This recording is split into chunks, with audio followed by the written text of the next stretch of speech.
Welcome to the Power of Your Mind podcast. I'm Victoria Gallagher, your host. Have you been attempting to use law of attraction or hypnosis to attract financial abundance, a soulmate, or career success? Would you like to be happy, motivated, and successful? Have better health, enjoy more fulfilling relationships, overcome struggle, and gain mastery over your life? Then join me on this amazing self-help podcast where you'll unleash the power of your mind. I'll be sharing 20 years of wisdom and techniques of hypnotherapy, law of attraction, visualization, meditation, personal growth, positive affirmations, and other effective methods to help you tap into the great power which resides in your mind and become the best version of yourself. Well, hello and welcome to today's episode of the Power of Your Mind podcast. You're listening to episode number 63. I'm Victoria Gallagher, Law of Attraction coach and #1 best-selling author of Practical Law of Attraction. Align yourself with the manifesting conditions and successfully attract your desires.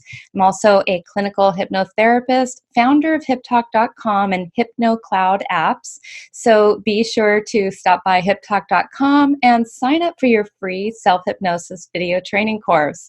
And for our listeners who found us through the Power of Your Mind podcast, you can get 35% off your first order of hypnosis downloads when you apply the code podcast to your shopping cart.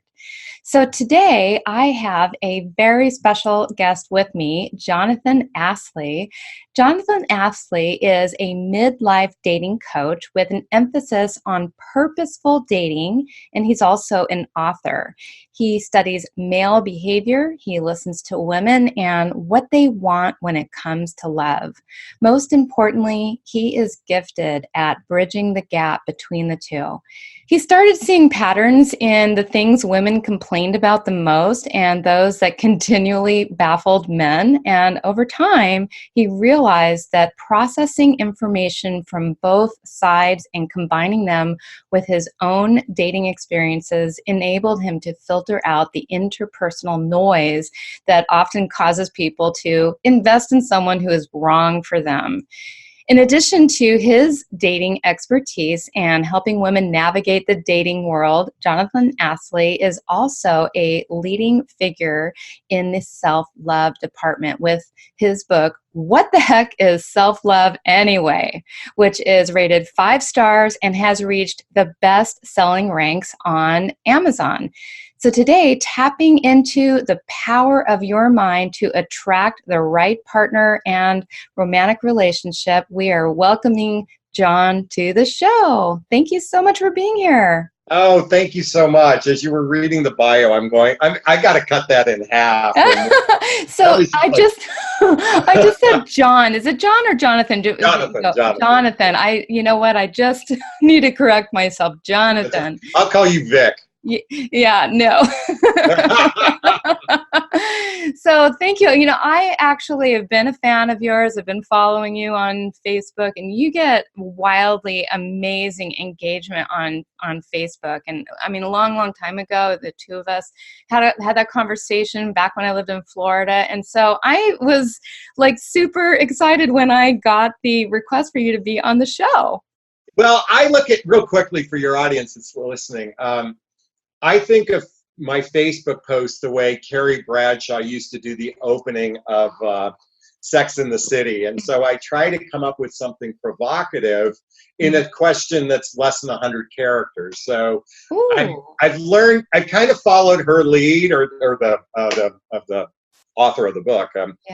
And just have kind of been blessed that I get kind of a unique engagement. So, and I'm excited to be on your show too. Thank you. Yeah, I'm really excited for you to be here. And that's a really good tip for entrepreneurial internet marketers out there who are doing their own social media, because it can be a little bit of a struggle to get that engagement. But I think one of the other things that makes you a little different too is you really lay it out there, and you expose yourself, and you're vulnerable and you're authentic. I mean, I've watched you go through various changes and in various different relationships. And so it's good just to have somebody that you really can relate and connect to. Thank you. Yeah, I used to say I wear my heart on my sleeve, and then I realized that's code for I have no filter. And, and I've come to the conclusion that I have no filter. In other words, I literally will vomit everything about myself publicly in the context of wanting to make a difference in the world. So I'm not, I'm not vomiting that I just ate a sushi plate and took a picture of it kind of thing. Or what's the emotional thing going on inside of me, and how can someone benefit from it from the perspective of like, we're not alone. Because this is one of the sad things, especially here in the United States, the disassociation of the individual as we are collectively, because we've been conditioned, and certainly the baby boomers more so than the other generations, is you're 18, get the fuck out of the house. Mm-hmm. And that mindset has created a divide. And I think of this, and I know this isn't the subject we're talking about, but I was just thinking about the fact that I live in a condo complex with 600 people, and I know nobody. That's sad. That really is. I work from home. I go about my day. People are running in and out. And so it's just a reflection of where I want to open myself up to let everyone know, hey, I'm feeling this. Are you feeling this too? Yeah, and it gives other people permission, and they can identify with what you're saying, and they have permission now to explore themselves and be vulnerable and help themselves to heal. I've come to the conclusion that, and for those listening, I mean, my expertise or my area of interest, I don't want to say expertise. I just want to say my area of interest is dating and relationships, in particular midlife, which is after baby making years and before retirement. And I've come to this unique conclusion, Victoria, and that is dating triggers the number one emotional health issue facing Americans in particular. I don't know about other countries, but specifically in America. And that is a core wound of not feeling good enough, not feeling liked, not feeling worthy, not feeling enough. Mm-hmm. And dating amplifies that when you've had situations where you've been ghosted, or you've been heartbroken, or someone has been, unkind to you, all the different things that happen, and also the repetitiveness of dating. Because oftentimes, you have to kiss a lot of frogs to potentially meet a prince or princess. So and this so piggybacks on the conversation we're talking about, because I'm a huge proponent of self-love. Yes. Yeah. And self-love is kind of can be a turnoff to some of those listening, So it has kind of like a woo-woo kind of sound. So, but why it's so important when we take the word love and self together is that it's about self-worth. It's about self-confidence, about self-reliance. It's about self-esteem. Mm-hmm. And when I use the word love as wrapping that all together. And that's where I would like to encourage the entire population to put all of their efforts, instead of watching the Kardashians, instead of watching The Bachelor, instead of getting addicted to the news and the negativity, is invest in yourself. Absolutely. I can validate that. I can vouch for that because, I had a pretty tumultuous dating repertoire for probably about 6 years before I met my husband. Yeah. And I bought, and I won't mention the book while you're here, but I bought a book. Oh, you can tell me the book. Sure. He's just not that into. So that's way back then when that book came out. Yeah. And that changed my perspective so much because literally after I read that book, I changed the rules for myself about what was acceptable anymore. And when, my husband and I were dating, and then he told me, I didn't really see this moving into marriage anytime soon. We've been together a couple of years. And I said, well, that's it. And I just let him go. And I put all the focus on myself, 100% on myself. Said, okay, I got to get over this. And the only way I can do that is I got to have a clear head. I like swore off anything that would put me in a vulnerable situation, alcohol, dating. I just would not allow myself to get vulnerable. And I vowed I was going to do that for 90 days. And then he came back. And we're married today. And Yay. I don't say that as like that's a tactic or a strategy, but what I'm saying is that self-love that I gave myself, or another, Yeah, and there, and I want to caution those listening, because there's this belief that, we have to do this leaning back for someone to come forward. And there is an element where I do believe as humans, we don't appreciate something until we've lost it. And there's no better example of this than when you're at a funeral.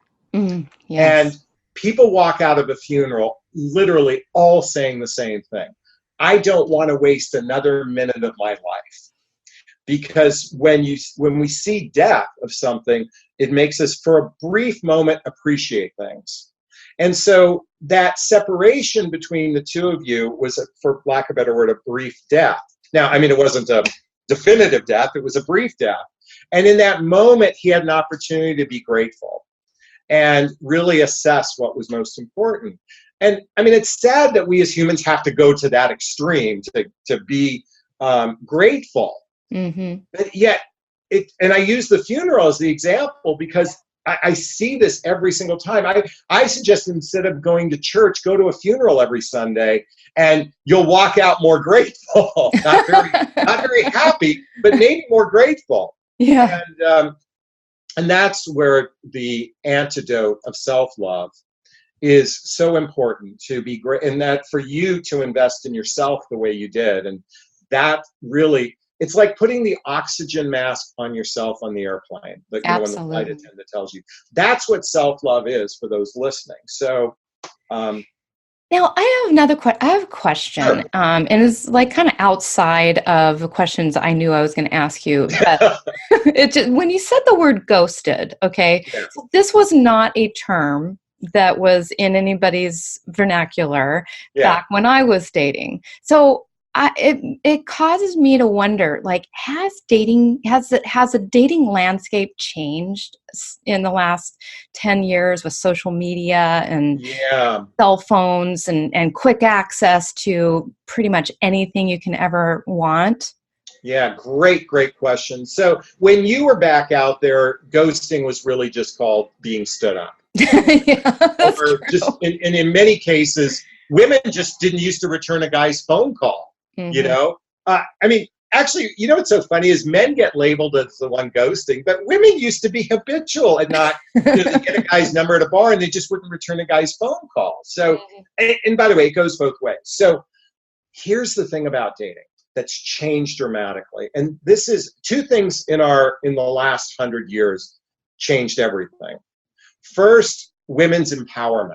When women no longer needed men from a financial perspective to be in relationship, and throughout history, women were predominantly dependent upon men. And sadly, it's so fascinating. People have this fantasy about how traditions were. Women were treated like property, treated like chattel. It wasn't up until 100 years ago they could vote. So this glorified idea that men were chivalrous and and came in on white horses and stuff is so bullshit. Many women grew up very miserable because of the hierarchy of the one up, one down. So right around when the feminist movement came and there was a shift in economics, that was the first thing where women actually got a chance to choose based on love and not need. Right. Now, many women still do this today, but that was the first shift. So, and let me backtrack. Dating is a new phenomenon. Dating has only been around for about 50 years.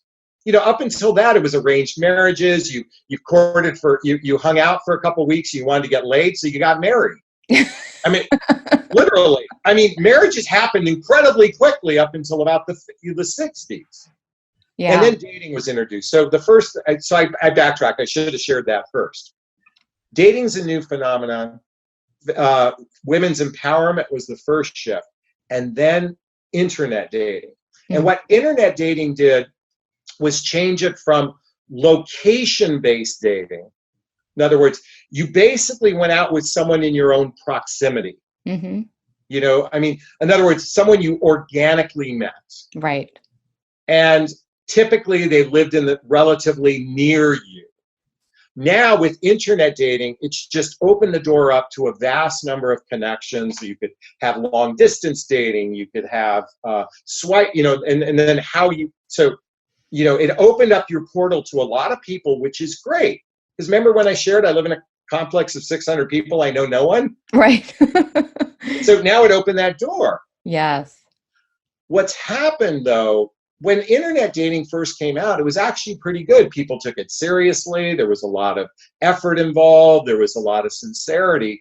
And now it's been bastardized. Yes. Especially with the swipe apps. So now there's not only the candy store approach where you just feel like you can just go after the next one, the next one, the next one. But sadly, both men and women, and I coach women, and I can tell you that 98% of the profiles I look at are for shit. And I think, wow, you want a relationship, but you put crap on your profile thinking it's wonderful. That's the other thing. There's this, you really think that's good? That photograph with your face looking like this? You know, and by the way, for those listening, I just covered my face. Right. So yeah, where you're basically you've got the phone in front of your face taking a selfie. Yeah, exactly. And you're looking at the phone and not, not looking at the person that's supposed to be looking at it. So,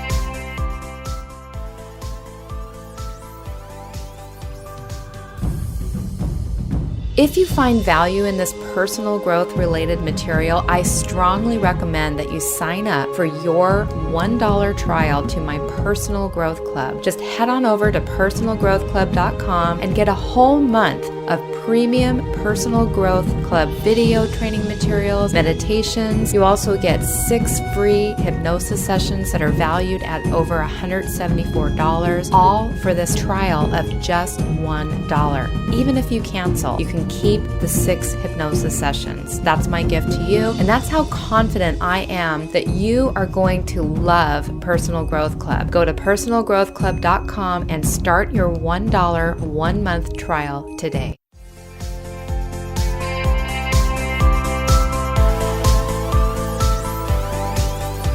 So that's the two big things happen. And so, but we have to really go deeper, because when we used to live in small towns, most people, when we lived in villages, tribes and villages and towns, and even the workplace, most of the time, up until about the 50s and 60s, you met someone who most likely grew up in the same environment you did, shared the same values, shared the same politics, shared the same religion, shared your same view in life, okay?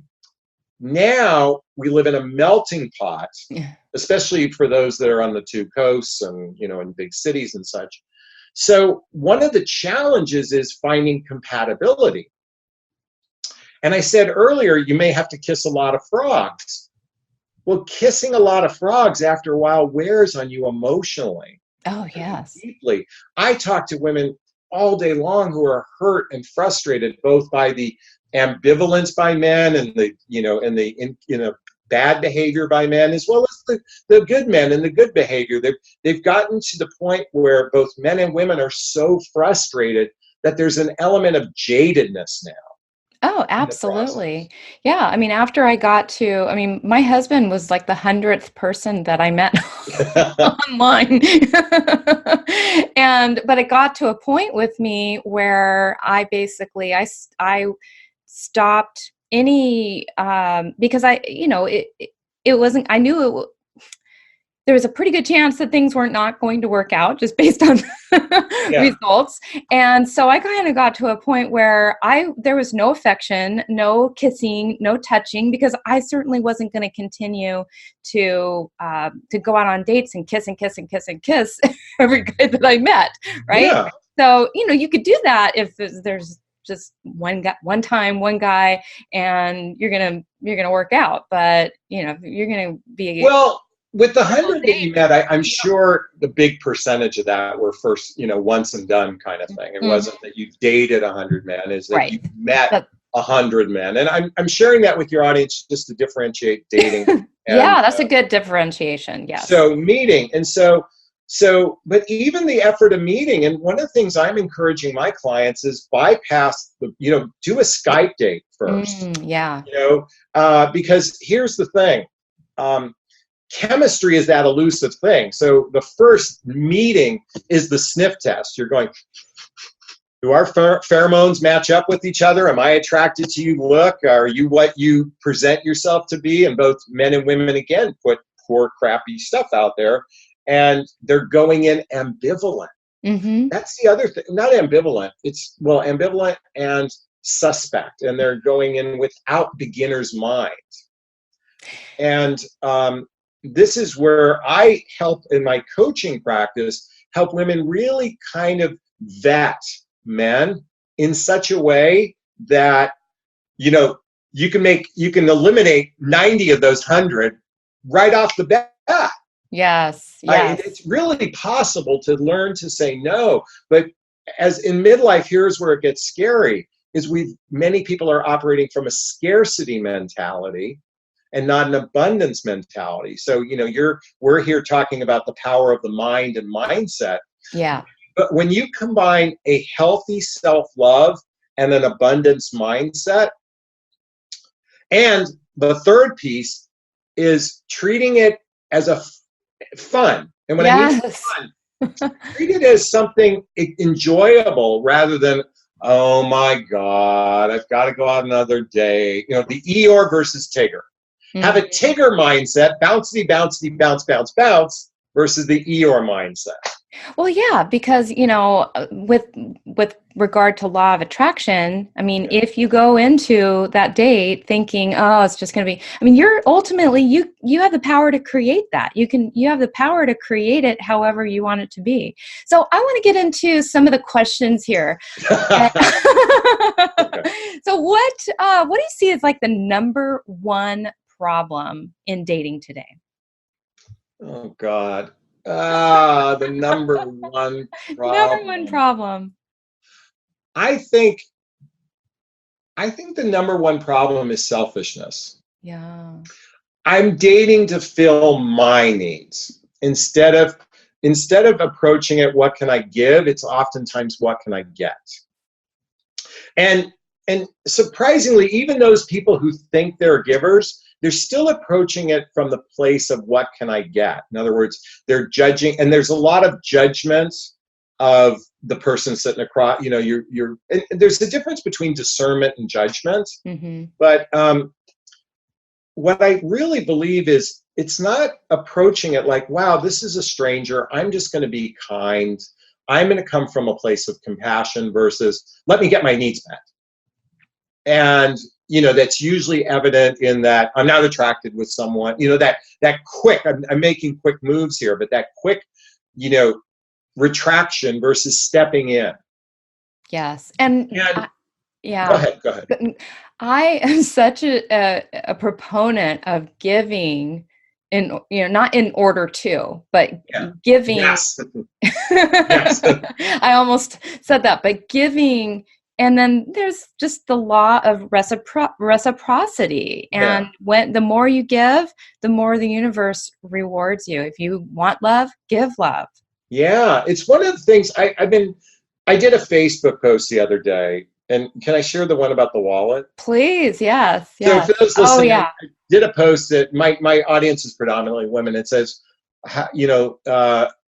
if you're having a first date with someone and the guy realizes he forgot his wallet, what's your first thought and how would you respond? And what was interesting is there's, 50% of the women goes, hey, I pick up the tab, no big deal. And then there was another that would say, hey, go back and get your money or Venmo me, or, there was this, and then someone even went on to the attack, how irresponsible and blah, blah, blah, blah, blah.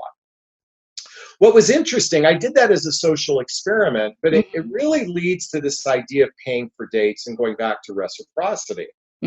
While the traditional expectation and societal has this idea that men should pay.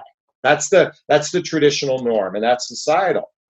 But from a behavioral standpoint, when a woman actually contributes to the dating process by taking turns paying for dates in the early stages of getting to know you, what happens is a man values a woman dramatically more than he does if he's paying for everything. If he's paying for everything, it kind of triggers that point in his brain where it's, I'm paying for sex, or I'm paying for something, and I can diss this whenever I want. Yes. When a woman actually contributes financially, not the baking cookies thing, okay? That's a lot of women go, well, I bake cookies and that sort of thing. No, when you actually in the early stages, and I'm talking about the early stages of getting to know you, those first 3, 4, 5, 6, 7, 8, 9, 10 dates, it actually makes a man value a woman more. Now, what's interesting is I've talked to a lot of women who go, well, I feel valued when a man pays. But they're seeing it from that selfish point of view, not the point of view of giving, but from the point of view of receiving. Yeah. Yeah. And men want that. to receive just as much as women. Men want to receive. I don't mean paying for dates, but they want to receive as much as women.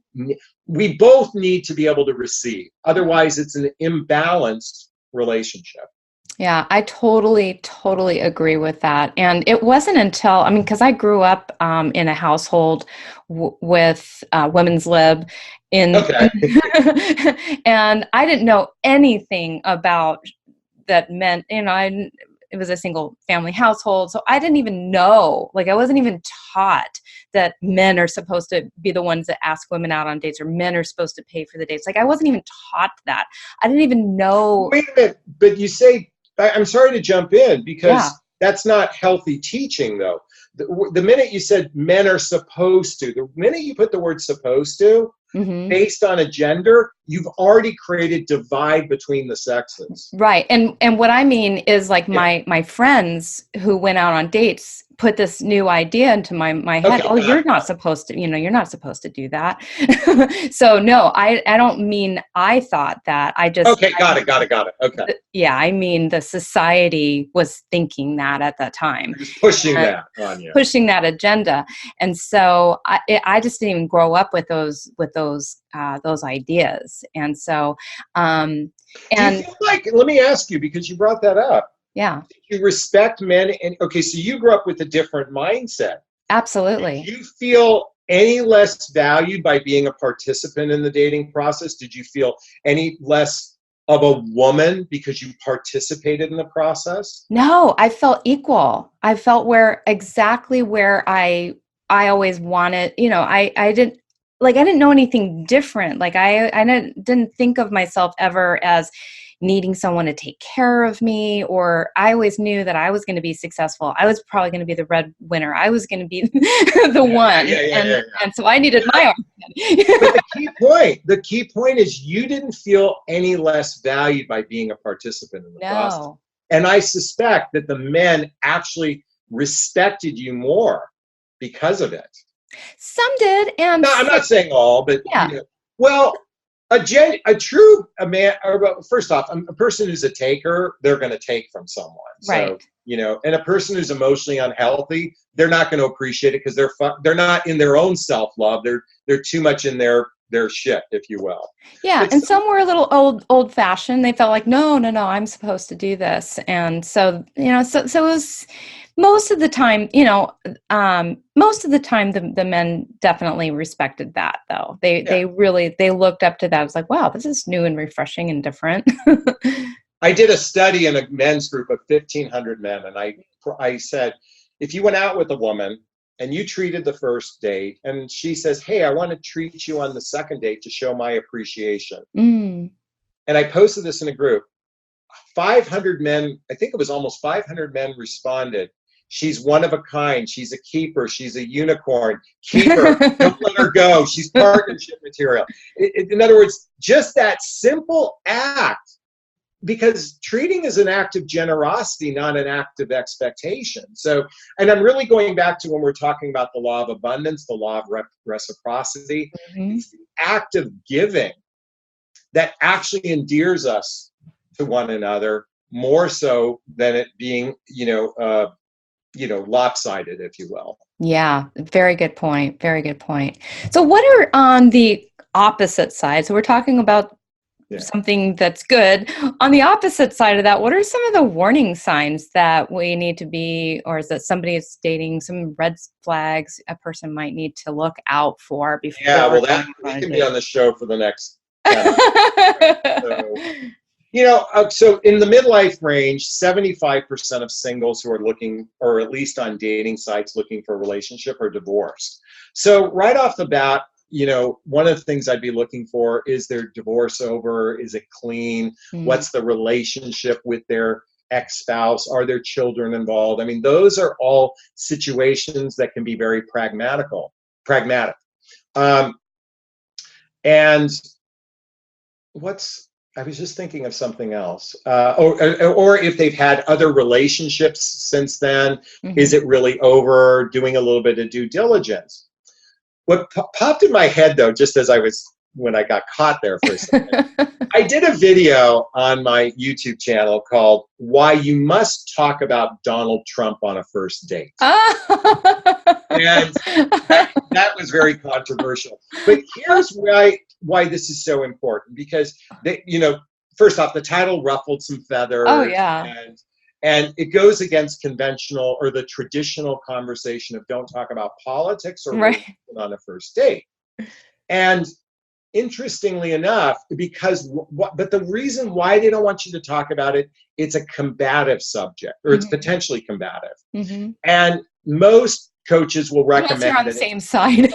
Yeah, you're on the same side, it's not going to be combative. But here's why you do want to talk about this, because most coaches will tell you, just keep the first couple dates light and fluffy and just a lot of fluff, and just being a lot of fun. But here's what happens is you have a lot of fun, you start kissing some more, you're having a lot of fun, you're kissing some more, you're having a lot of fun, and then 4 or 5 dates down the road, you're having sex, you're attached to the person, only to find out that you're with someone who's a closed-minded person. So now let me go back to the title. Why you want to talk about Donald Trump is, if you're on the opposite end of this conversation, 2 things. It could be because you don't share the same values. But what you're looking for by bringing up politics, religion, sex, and money in the early stages is you're looking for open-mindedness or closed-mindedness.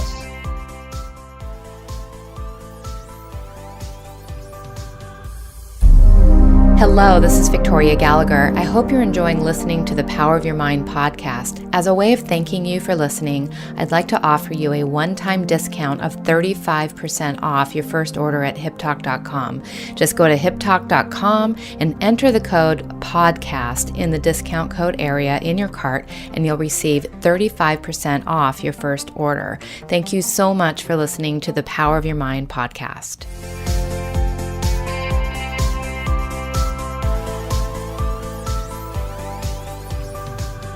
Right. And just your ability to communicate. Yeah.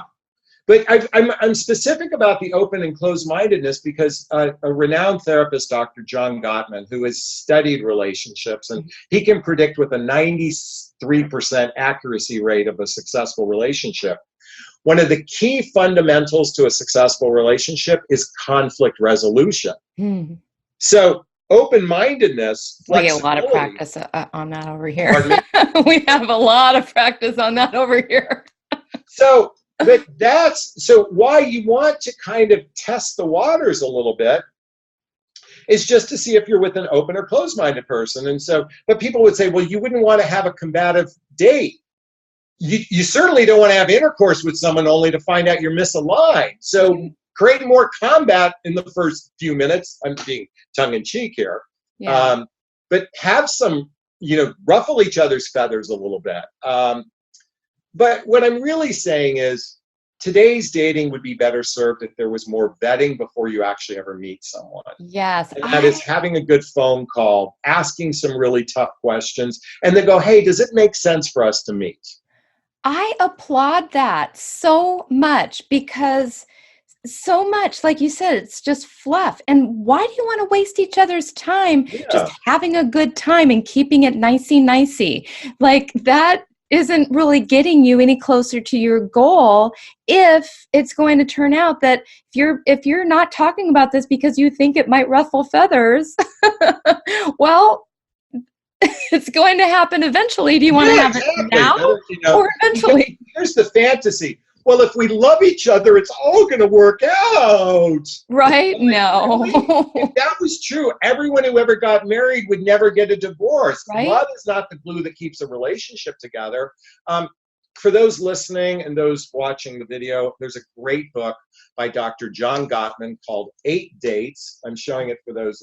Love that. 8 Dates. 8 Dates. And the reason why I recommend this book is that it talks about the 8 core things that every relationship needs. And he wrote it in such a way that you do a date night to talk about these things. Now, this is for couples that are in the early stages or even in relationships. So maybe you and your husband might want to get it. Yes. Why I think this is so great before you go on a first date is it's like, if you already know where the pitfalls of relationships are going to lie, in other words, where the quicksand is, wouldn't you want to know it before you're standing on that weak ground and it collapses underneath you? Absolutely. And so what makes my dating or relationship advice unique is I think of it the way a therapist looks at dating and relationships, and not a coach who's here to teach you technique and ego-based way of dating. Mm-hmm. Most dating advice is crap. It's all built on ego and fear. Mm-hmm. And so, don't do this or don't send this text. It's all based on fear or how to amplify someone's ego. Right. And I feel like that's not going to create a healthy relationship. I feel like a lot of it's based on facade too, like just, how to attract a mate. And it doesn't really go beyond how to get somebody into you. Because, I don't want somebody into me if I'm having to put someone else out there. Well, you know what, I'm going to share something with your audience. One of the things I've been very frustrated is I have a deep inner need to make people like me. This goes back to, when I was a child and I was picked on and I was bullied, and the only way I could stop getting bullied is if I make people like me. So I realized in my dating life, I tried way too hard to get women to like me. Mm-hmm. And it had an adverse effect. A, I was trying too hard. And B, oftentimes I was trying with women who weren't interested in me anyway. Mm-hmm. So why I'm a proponent of showing up on a date at the 50-yard line, what I was really kind of assessing earlier, is really it's a two-way street rather than, and this is where it gets tricky. It's the chicken or the egg. Does he like me? Do you like him? Do you like this? Mm-hmm. Here's the thing for those listening. You intuitively know whether or not you're connected to another human being. You actually have the power within you. It is so, your intuition and your spider senses are incredibly strong. Mm-hmm. It's just that probably for the most part these days it's been masked with a lot of armor, with a lot of walls and such. But we actually know when we resonate with another human being, when we actually have an affinity for another human being. Oh, so if you don't know what the word is, go look it up, affinity. We actually know whether or not we're clicking with someone else. Here's where it gets tricky, Victoria. Lust or limerence is not the same as resonance and affinity, because lust is our chemicals being released that says, I want to fuck you, or I want to fuck him. Excuse my French for saying the F word. And whereas resonance is really connecting at a deeper level. Yes. And that's we all more have the power, so start learning how to, and this is what I teach in my coaching as well. Right. And that's more sustainable, is that so you use one of my favorite things in your coaching, obviously, law of attraction. And so how do you go about using that? So great question. And what's fascinating to me is I interview hundreds of women. And I've come to the conclusion that well, let me backtrack. So one of the things I do is I have every client write down, what are they looking for in a relationship? Mm-hmm. You write down blah, blah, blah, blah, blah, blah, blah. And I use the law of attraction methodology of having them reframe that in a way that actually sends out that positive energy out to the universe to attract what you want. Mm. And every single woman who's gone through my assignment says the same thing.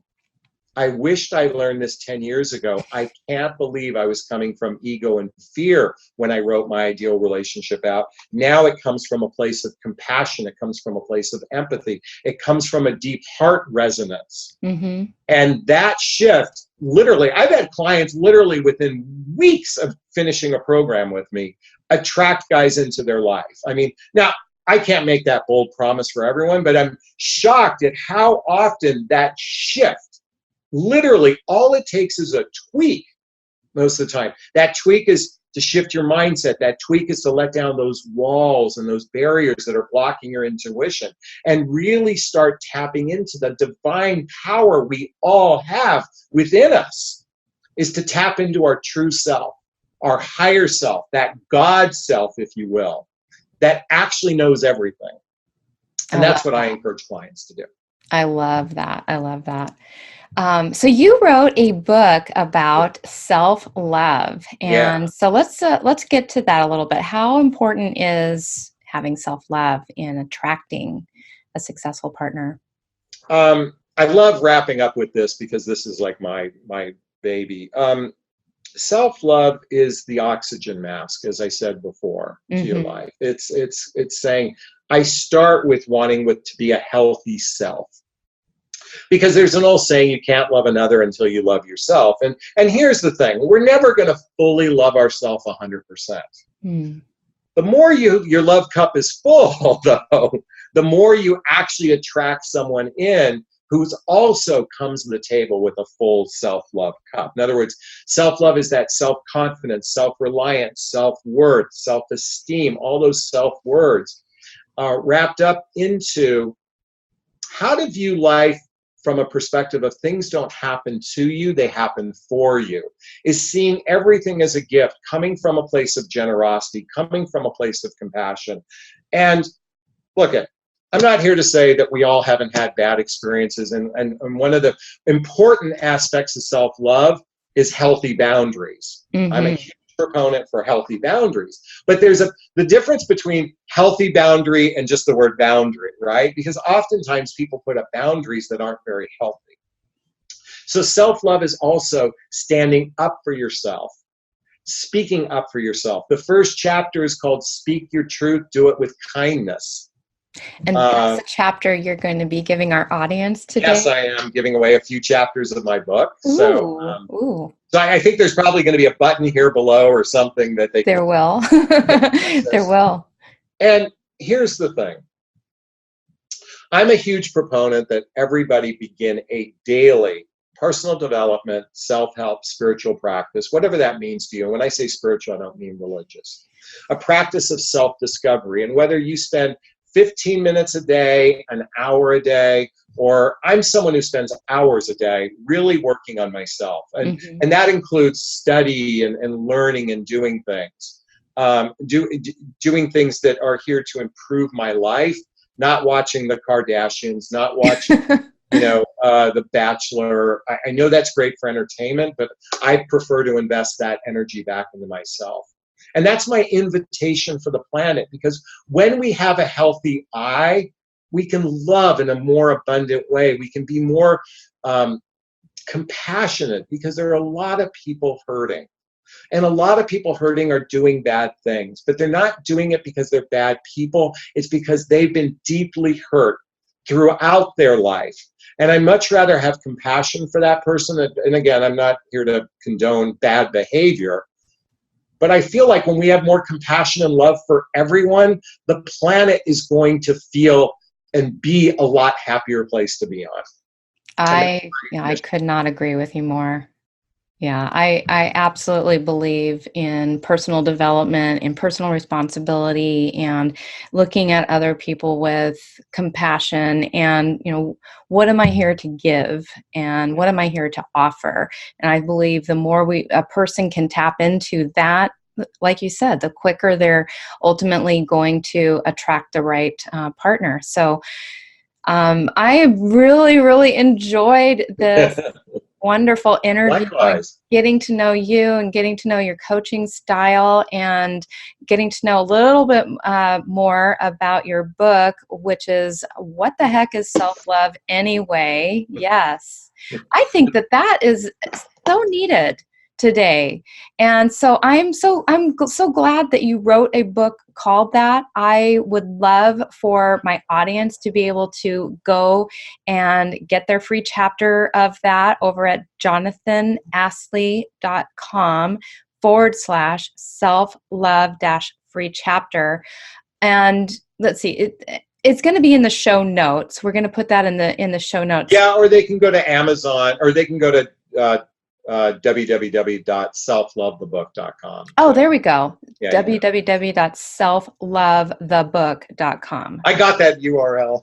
Yes. Oh, that is a great URL. So easy to remember. So www.selflovethebook.com, and you can get your free. I'm going to get a T-shirt that says that now. You should. Absolutely. I'm going to. Yes. I mean, well, that's not what I say should, and that's just. No, I know. I like to use. You know what? I should get it for myself. Okay, yeah. Those kind of shoulds are okay. There we go. when we say someone else should do something, that's where I have, anyway. Absolutely. Well, I hope that our guests will go and grab that first free chapter of your book, or just go over to Amazon and get it. You already know it's a it's a best-selling book over there on Amazon, and it's gotten a lot of rave reviews and ratings and things like that. And you can also find out more about Jonathan over on his website, jonathanaslay.com.